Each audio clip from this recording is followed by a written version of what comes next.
Hello and happy new year. It is 2021 and I am very excited to be sharing with you today the classics that I would like to read this year. This is always my favourite video to film, and last year I had grand expectations for my reading that didn't quite turn out to plan. So this year I've decided to choose the books that I feel like I know I will love by authors I already love, or books that I have heard so much about and know that they are brilliant books. I want to really love what I read this year. I don't want to be too adventurous.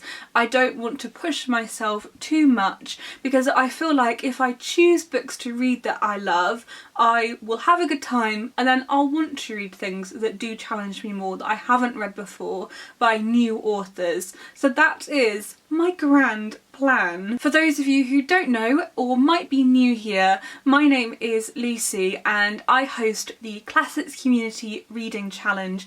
It started last year and will be running for the entirety of this year for its second year. So if you would like to read more classics this year, I will leave links in the description to how you can join in with my Classics Reading Challenge. It's going to be so much fun and I can't wait to see what all of you are hoping to read this year too. So do leave your comments below and also share using the hashtag #ClassicsCommunity hashtag on Twitter and Instagram. So let's get to the good bit, the books, and I'm going to start by sharing with you 3 books I'd like to read by authors I have already read. And the first one is Torn Sails by Alan Rain. This might not be a book that you have heard about before. Look at that spine. It is gorgeous, and this is by a Welsh author, Alan Rain. That wasn't her real name, it was a pen name that she wrote under, and she was writing at the end of the Victorian period into the Edwardian era about life in Welsh communities. In 2020 I read my first of her books by Berwyn Banks, which I loved so much, particularly her beautiful writing and her way with words, but also that focus on quite simple life. There's nothing particularly extravagant going on with her stories, but I do like how they take some typical Victorian twists. So I've decided that this is going to be one of my first classic reads of the year. If you've been here before, you may know how much I love the writing of Edith Wharton. So far I have read The Age of Innocence, Ethan Frome and The House of Mirth, and I've also read some of her short stories.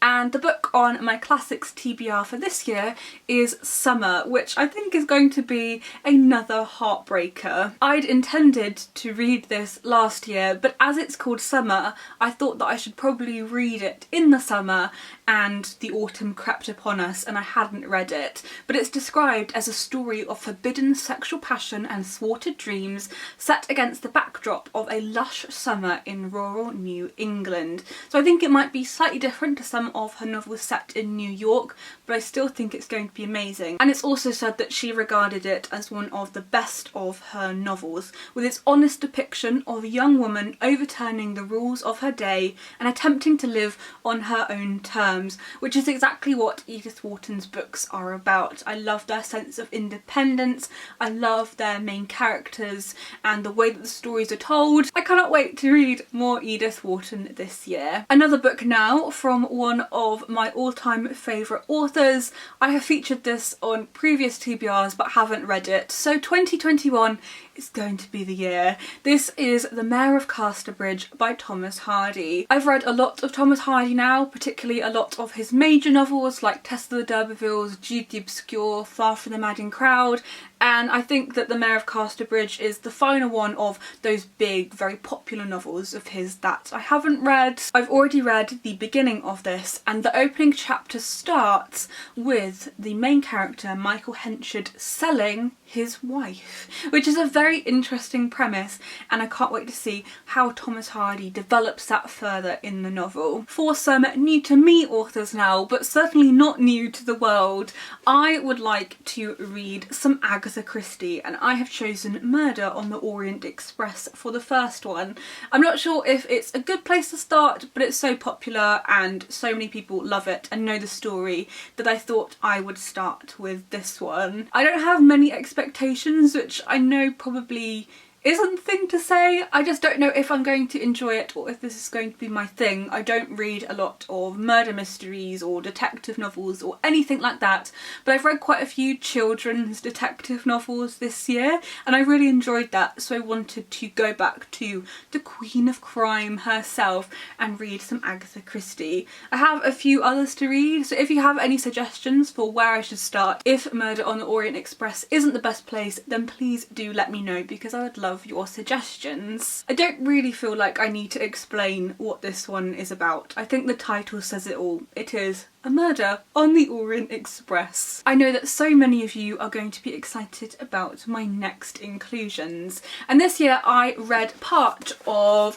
Machado de Assis' The Posthumous Memoirs of Bras Cubas, which I didn't finish because of ill health and just the anxiety of this year. I didn't finish it, so I would love to finish this. I am quite a way through now and I've loved it. It's been so interesting to read such an unusual book in the way that it's written, the narrative. It fascinates me. As the title suggests, it is about a man who has died and is recounting his life, and the book is dedicated to the worm that first gnawed at the cold flesh of my cadaver. I dedicate as a fond remembrance these posthumous memoirs. It has very dark humour. It is such a fantastic book. I cannot wait to finish this, and after I finish this, another book that I would like to read this year is Dom Casmero, also by Machado de Assis.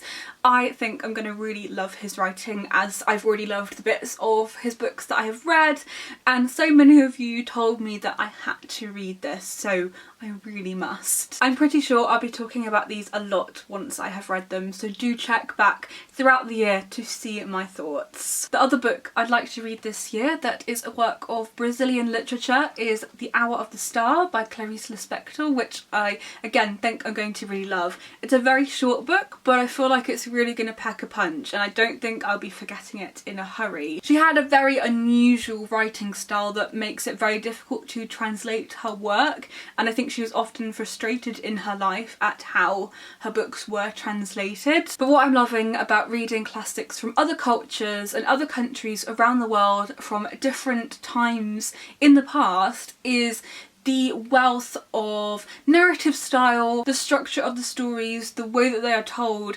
It is sublime, and I feel like it makes English literature look quite boring in comparison. And I'm so glad that so many of you recommended them to me because I feel like a better reader since reading them. And then finally we come full circle and return to some books by authors I have already read, which is definitely a running theme this year for books that I would like to read. I just want to go to things that I know and I don't have to necessarily exert lots of brain power on, because I don't know how this year is going to pan out, and so I just want to make it as enjoyable as possible. So the next classic that I would like to read in 2021 is Aurora Floyd by Mary Elizabeth Braddon. I'm so excited to read this book because I read Lady Audley's Secret just over a year ago and I loved it and was so surprised at how wonderful her writing was. Her writing style is incredible and I don't hear it talked about enough, so what are you people playing at? Please read some Mary Elizabeth Braddon because you will not regret it. She was a sensation novelist, and sensation novels are characterised by their sense of mystery. There might be people who aren't who they say they are, there may be people who look like other people and get away with acting like the other person, there may be murder, there will be intrigue, and Mary Elizabeth Braddon is particularly known for the way that she challenges social conventions, which is something that sensation novels do quite sneakily. I decided to go for Aurora Floyd because it says that Braddon's heroine challenged the mid-19th century sexual code in her spirited defiance of convention, the very antithesis of meek, angelic young ladyhood. So I think this is going to be a book full of surprises, and I read the first page and I don't know how I'm not reading it right this second because I'm so excited to read it. Next up we have Vera by Elizabeth von Arnim, and I chose this one because it sounds very much like Rebecca by Daphne du Maurier, and I'm intrigued to see if there are similarities between the two. This is about a girl called Lucy, great name choice, who gets married, and he has been previously married to a woman called Vera, and nobody quite knows what has happened to Vera, and there is a whole mystery surrounding her, which very much sounds like Rebecca, in which our main character gets married to a man called Max de Winter, who has previously been married to Rebecca, who has a mysterious past and a mystery surrounding her death. So because I love Rebecca so much, I thought that I had to read this. I have a confession to make, and that is that I have never read Emma by Jane Austen, but I watched the recent film adaptation and loved it so much. I've watched it twice now and I think it's the best thing ever. So accurate, the clothes are to die for, I loved everything about it, but I've never read the book.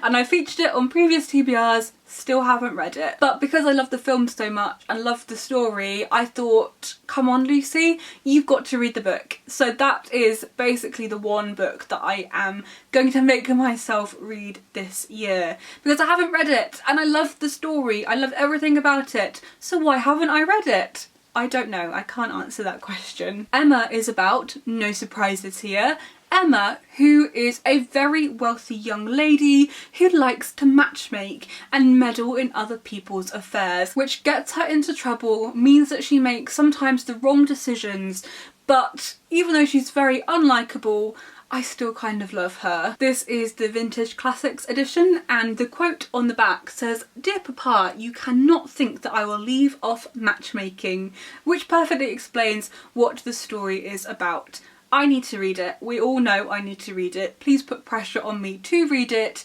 If I haven't by the end of the year, maybe I should do some kind of forfeit because I need to read this book. And sadly, we come on to the final classic I am hoping to read in 2021. And I wanted to go for books that felt quite comforting, and I thought, where else should I look? There is no better author than Ellen Montgomery for comfort. But instead of reading one of the Anne of Green Gables books, I thought I would try something new. So I would like to read Emily of New Moon. This is about an orphan called Emily who goes to live with her aunt on a farm, and from what I've heard, I think that Emily's story is going to revolve a lot around writing, and as an author that always appeals to me. While I'm hoping of course that I will love this, I don't know what I'm going to think of it. Will I love it more than Anne of Green Gables? Will I love it less? Will I be comparing the two constantly? I think it's going to be very interesting, but I do really hope that I'm going to enjoy this. So those were the classics that I am hoping to read in 2021. I hope you enjoyed this video and that you maybe got some ideas for your own TBRs, but as I mentioned at the beginning, I would love to see your classics TBRs for 2021, either in the comments or you can make your own video, or I would love to see you use the hashtag #classicscommunity hashtag on Twitter and Instagram to share what you would like to read this year. It's always my favourite thing, so do recommend me books that you think I should add to my TBR too. And hopefully 2021 will be a good year for classics reading. And I should mention again that all the details are in the description if you'd like to join in with my classics reading challenge this year, the hashtag #classicscommunity 2021 reading challenge. It's going to be so exciting, and there is a Goodreads group, a Discord server, there is so much going on throughout the year, so please do join in if you are interested. All links are in the description, so go and check it out there. Thank you so much for watching this video and good luck this year. Happy reading!